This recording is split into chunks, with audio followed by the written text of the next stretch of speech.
Halo sahabat, kembali lagi dengan saya Gudang Terbaru Seleb.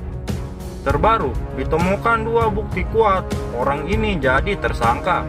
Janji pimpinan Polda Jabar Irjen Pol Tanah akhirnya akan terpenuhi setelah berbulan-bulan menyidik.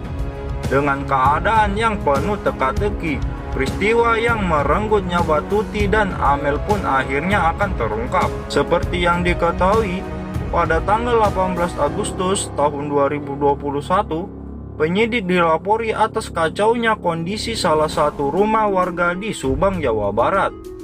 Setelah dilakukan penyelidikan, akhirnya diketahui bahwa istri dan anak pemilik rumah, Yosef Hidayat, meninggal dunia dengan keadaan tak wajar.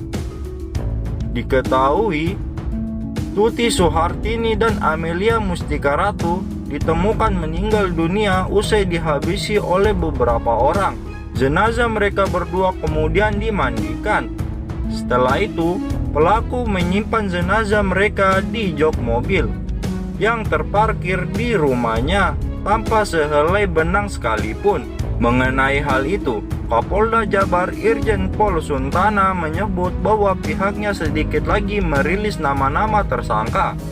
Dari informasi yang dimiliki, pakar hukum Dr. Musa Darwin menyebut jika pihak penyelidik akan menghubungkan tersangka peristiwa Raja Patin yang terjadi pada tanggal 18 Agustus.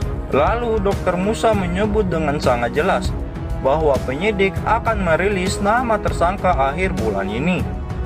Dr. Musa bisa saya yakin itu karena memang penyidik Polda Jabar di bawah pimpinan Kapolda Jabar Irjen Pol Santana telah memiliki dua alat bukti kuat dan kini tidak perlu lagi alasan untuk tidak menulis nama pelaku kasus Subang ini. Pada tanggal 14 Januari 2022, tak hanya Dr. Musa, Ricky Fernando selaku pakar hukum juga mengutarakan pendapatnya mengenai penetapan tersangka. Bukti yang pertama adalah adanya bercak darah di jaket Yosef. Bercak darah tersebut diduga kuat adalah milik anak dan istrinya karena bagian kepala korban luka dan sangat tidak logis. Tanggal 18 Agustus, setelah kejadian berdarah, Yosef datang ke TKP, langsung membuka jaket dan meletakkan sembarang jaketnya di TKP. Ricky meneruskan bahwasannya bukti yang kedua adalah penuturan Yosef yang nampak tak wajar begitu. Kata Yosef saat wawancara sama wartawan, padahal saya belum lihat mayat saat datang ke TKP. Datang kedua kali baru lihat mayat di mobil saat masuk ke dalam rumah. Semua berantakan, kok bisa bilang hancur? Mungkin ada pembunuhan. Normalnya, ketika seorang suami mencari istri dan anaknya dan tidak ditemukan di dalam rumah, seorang suami tak akan memakai kata hancur. Mungkin ada pembunuhan harusnya. Tak tahu apa-apa yang telah terjadi, jelasnya Ricky.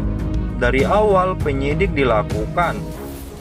Beredar informasi bahwa kemungkinan dalang atau pelakunya adalah orang terdekat.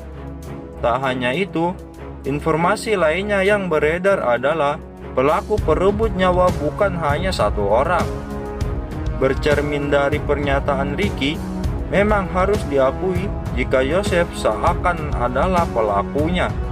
Namun kembali lagi kita serahkan saja semua kepada polisi.